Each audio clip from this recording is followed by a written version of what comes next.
how we will be protected from that in this plan.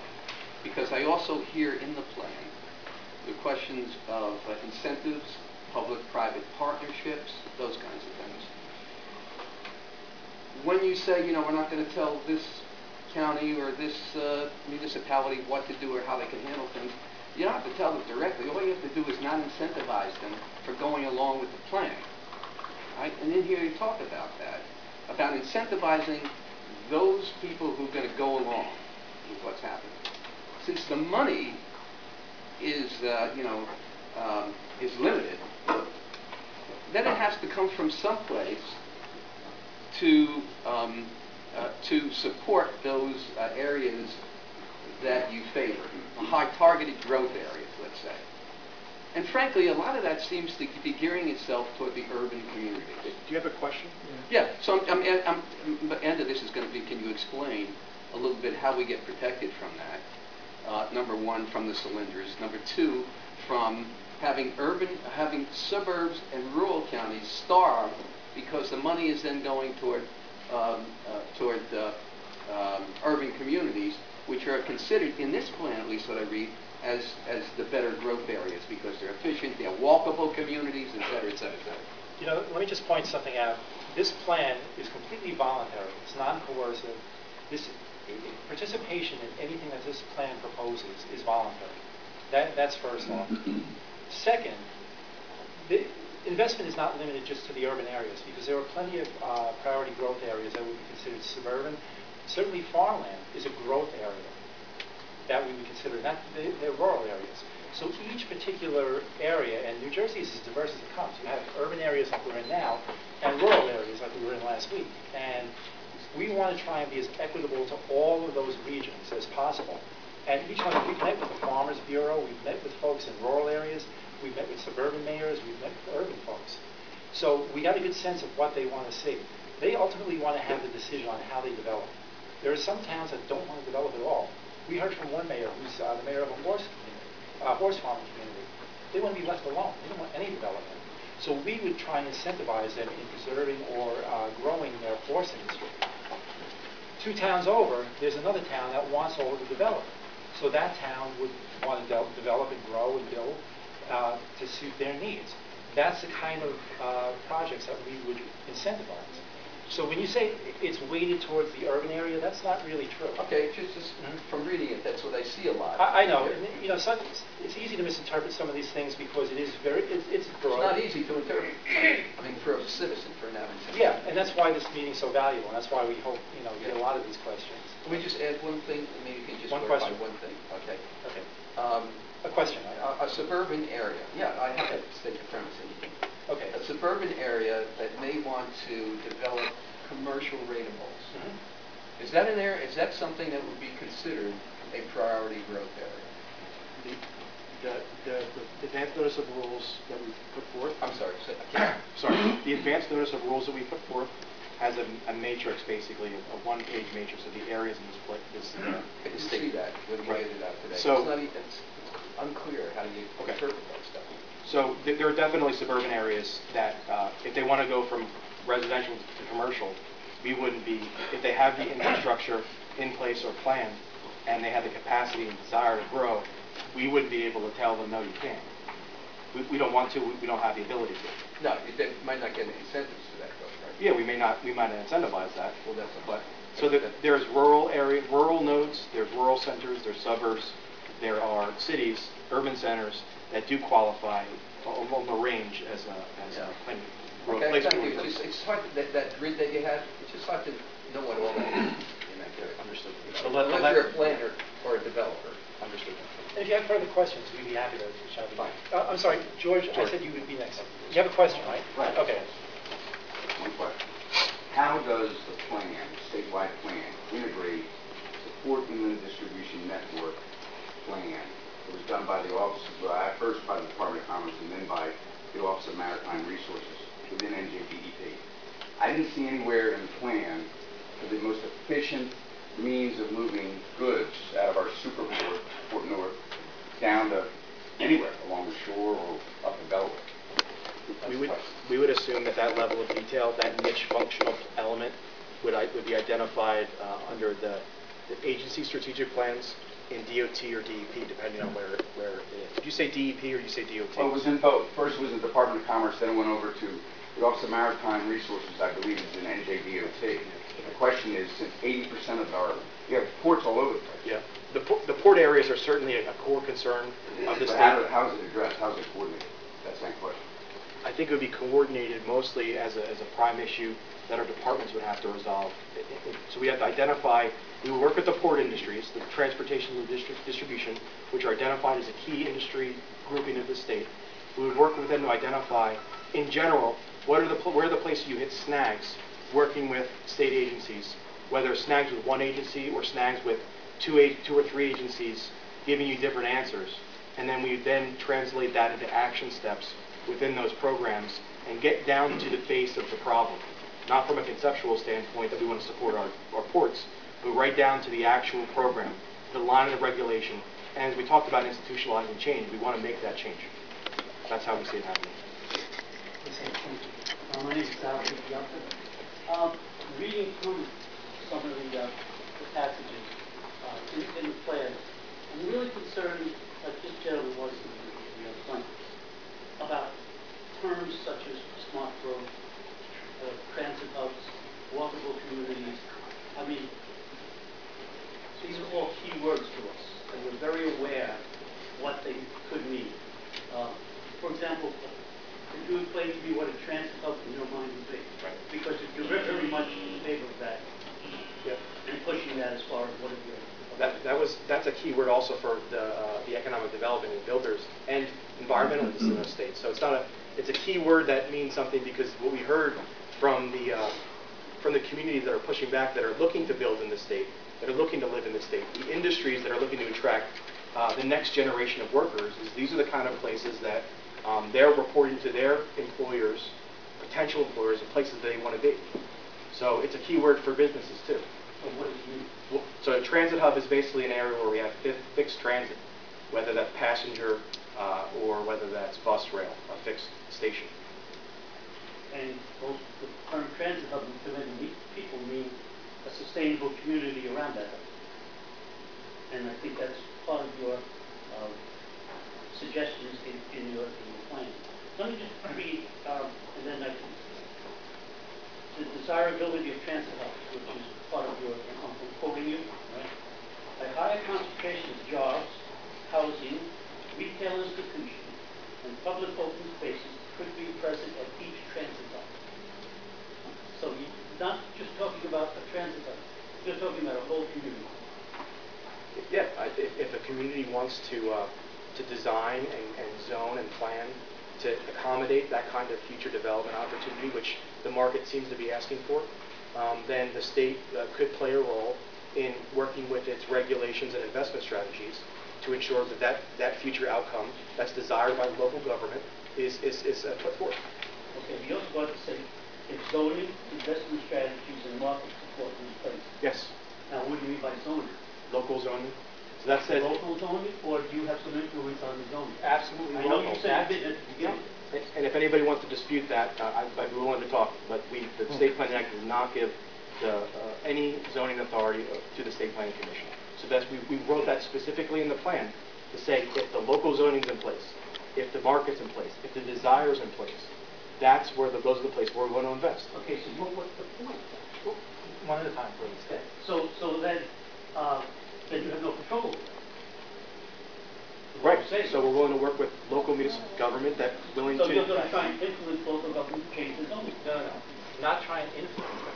You know what happens? We have 566 municipalities. Yeah. And a great example is the Morris Canal. They're trying to create sort of like a historical linear district and bring that back. They use an example where if a town doesn't want to build, say, a bed and breakfast, but the next town does, that's fine. You don't force one town to do something that they don't want. But when citizens see the benefits of what that one town is getting, then maybe they would want that. It's all up to the locals. The local planning board, the local zoning board retain final say over all of it. And that's what you want. That's the citizen soldiers who are there, the local guy who is appointed to his local zoning board and planning board making those decisions. And that's what this plan preserves. One of the things about the word sustainable, I just want to explain that, because this has been sort of a loaded word for God knows what reason. But sustainable, in my eyes, there's a lot of bad land use decisions that have been made over the years by the chase for rate-a-base. For instance, you bring in a Home Depot to get a quick money infusion. All of a sudden, all of the problems that come along with that Home Depot, the traffic, the maintenance on the roads, all of the extra services that it demands, is going to cost down the road. And all of a sudden, that rate-a-base becomes a losing proposition. That's not sustainable. In our world, that's what we're trying to avoid. We're trying to make this sort of encourage this sort of development and fund development that makes sense, that is sustainable to the taxpayers. Is that clear to that? Yes, but I think I agree with you. Okay. Yes, ma'am. You talked about institutionalizing the plan, Right. and also shortly after that you mentioned executive order. Now, is executive order coming from Governor Christie, and this is like, does that just negate any local legislation, or does that take away the voluntary aspect of our planning?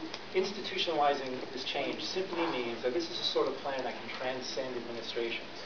So if the administration changes, they don't have to start from square one with a new one. That this is something that everybody can get their arms around and really, use for their own purposes and just within it. So institutionalizing that change simply means not to reinvent the wheel every few years as administrations change or personnel come and go. So that's simply what we mean. We could give you a copy of the executive order to read for yourself. It says, the intention is clearly and straightly on state government. So that would be the final word, the executive order? In the state government's role, this whole thing, which is not local zoning, its incentives and its role in regulating features of the state that aren't regulated at the local level. In that role, yes, it's going to be an important part of our strategy to get our departments working together and marching to the same beat. And we basically are going to be transitioning very shortly into the public hearing portion. So maybe another couple of questions, but yes, sir. I just wondered, these meetings are so valuable.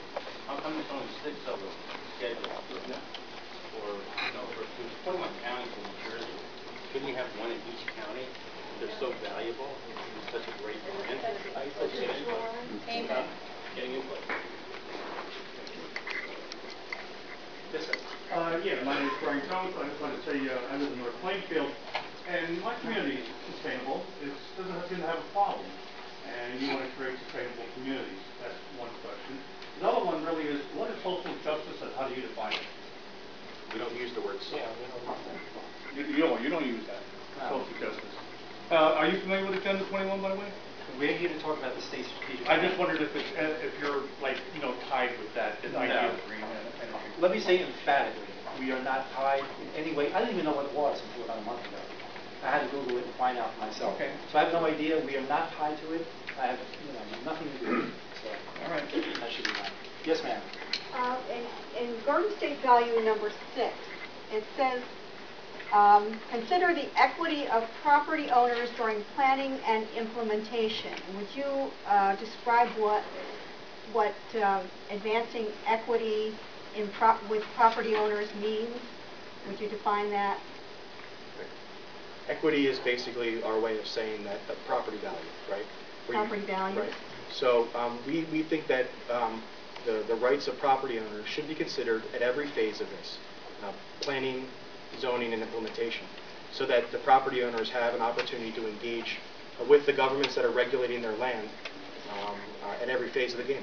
So that's what we're saying, and that the government should be considerate of their authority at every step, as it impacts property rights and property values. Yes, ma'am. Hi. I just have a question. You've mentioned before the incentives, and it's stated in the plan that, there's a recognition that New Jersey doesn't have a lot of extra money floating around right now. So I wondered where exactly that was coming from. From existing funds. We're just going to make sure that those funds are spent wisely and with the most return for the taxpayers. That's the impetus for that. Yes, sir. Jerry, very briefly, would you because the word equity has at least two fundamentally different meanings. One of them being fairness, and the other being the economic value of a thing. Right. And you heard the definition that we are Yes. proposing. Are you going to do something in the document to make clear which you are speaking of at any given point? Yes. Yes, we can. Yes. Yes. And if you have any constructive comments, you could please submit them in writing or in your testimony, and we'll consider them as we make recommendations to the State Planning Commission in the final version. Thanks, Mark. Yes, sir. I don't understand what the existing funds are. The state is practically bankrupt, our taxes are the highest in the nation practically. And so where are these existing funds coming from? I mean, can't those existing funds be used for better use? It just doesn't make sense to me. Well, these are funds that maybe departments like DOT, DEP, DCA have to run their area of the state. We're just going to make sure that they're spent wisely and with the best use for the taxpayers as a whole, and to make sure that it generates enough of a return, either as economic development or preservation return. But we want to make sure they're spent wisely, and I think this is a good thing. You should really embrace that we want to make sure that every dollar is spent, under the close eye of a sound plan. Yes, one thing. I'm sorry. Let me put something different. Okay. Yes. Do you have anything more defined than these? I find that these are a little bit vague, and I'm just wondering if you had any more defined plans, more specific. I'll give you an example. In any other plans that you might have, do you use any terms like, sustainable development policies such as smart growth, wildland projects, No. resilient cities, No. regional projects, green or alternative products? Ma'am, I know where those words come from, and they are not part of our plan. That is a different plan, one that I found out about a month ago. Okay, when you were developing this plan, what did you use for your consultation? Did you have a protocol that was, inherited through the state, or did somebody hand you a binder and you looked it up? How did it come about? I'm so sorry, it might have come in a little bit late. Yeah, then if you want to talk about cross-acceptance, then We have a process known as cross-acceptance that got us a draft that had a high level of disagreement from local government. We audibled a bit because of the situation we found ourselves in 7 years past the legislative due date of readopting the new plan. And we made fundamental changes based on what we read as the disagreements and cross-acceptance, the reports, and also we went through another stakeholder process to engage a whole different level of citizenry that hadn't been engaged in cross-acceptance to basically streamline a 400-page plan down to 40 pages. A plan that had a lot of detail where you'd be able to kind of zoom down and know what the state wanted to do in your backyard, to a plan that's more broadly and recognizes the fact that local government does control that local lands. So from a consultative perspective, we used discretion to engage with groups of citizens that we thought should be involved in the process. And we did not go after every door. We didn't survey. We didn't go. So we didn't do anything. How did you get those citizens? They come to you? Some of them came at the advice of folks, and some of them were known, representatives from advocacy groups that represent. What kind of advocacy group is it? We actually have a list of all the all the meetings. Would Equay be one of them? No. No. And so in the plan it talks about exactly who the general groupings, and if anybody wants to engage us after this meeting, we have a spreadsheet of exactly who we want. And they range from developers to environmentalists to utilities folks, to local government representatives, so we had a full range of stakeholders. Yes, sir. Well, I have a totally different type of question. My name is Kevin Crowd from Montgomery Township, and so the plan talks about pharmaceuticals and life science companies here, and that's sort of my world where I live in. And there's a lot of jobs being lost right now in those, especially in the research field. My wife's a biologist, chemist, very narrowly defined positions. We're losing a ton of jobs here. And how, if you look in the plan, it does talk about New Jersey is the world's medicine chest, and we're losing our medicine chest here. And how are you guys going to help bring back the jobs here in New Jersey? That's part of this plan. We focus on industries that are here and are likely to either grow or maybe move in. Industries like that tend to like to move amongst other industries to exploit the talent pool and certainly the resources that are available. So that's really what we want to do, is to try and focus on existing industries that we have here that we know are likely to expand or maybe move in other companies. And we've been fairly successful so far. The government's done a great job of bringing outside headquarters into New Jersey. Granted, New Jersey has some challenges, and we're dealing with that. But part of our focus is to be able to put the investment into areas. Maybe there's infrastructure upgrades that need to happen for a particular company to come in. That's what I mean by the smart use of funds that already exist. You don't want to put a shopping center in the middle of the woods. No, You're you going to have to run know, new roads. New Jersey, there's a lot of, Right. That's not beautiful sustainable. research and sustainable, beautiful Right. parks and so forth, where the bus systems are already in existence, there's Exactly. empty buildings.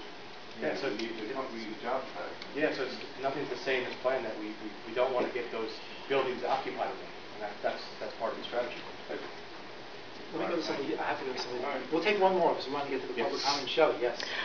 Yes, I agree with those who find some of these terms vague, and what I would ask is that you post on your website some of the changes that you're making so we have some transparency into this process, and then tell us when you're going to do that, like a date so we know, and then make sure you define these terms if you can do that. I mean, are you planning on defining your terms and having like a glossary or dictionary, something like that? Yeah, we've spoken about it. We're not going to talk about the changes we're going to make now because we still have 3 public hearings to go after tonight.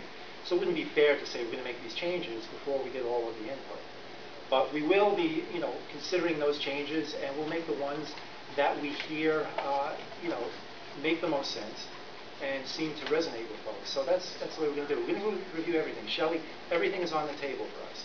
And we're going in this with an open mind. We want the best product possible. And I think everybody here wants that too. So I think we're all on the same side there, and we're going to get there. Listening to some people asking for additional meetings, though, I think there's also a request for more transparency into the process some way. Posting things on the web would help. Right, as we've done. This has been on the web since October, since the governor announced it, and now the A&Rs are on there, and everything's gone on the website and accessible. Thank you. One more, okay, and then we'll go to the public comment. I think the centers are going to be provided to the transit hubs and smart growth areas. For the transit hubs themselves? Well, yeah, I mean, that's very specific, and that's part of the action plans that the agencies are going to be developing. And, those are details you have to work out once the plan is in place. This is the framework. Now we're going to fill in the details as far as the agency action plans. That's really the key to making this work. And how would they decide on spending on a transit hub versus tax incentives and bringing new business? Well, you may be confusing 2 things. Tax incentives are a different section of government. We're really with the development, the infrastructure, and the physical development that would go into bringing new business in. So, with that, we don't have the room for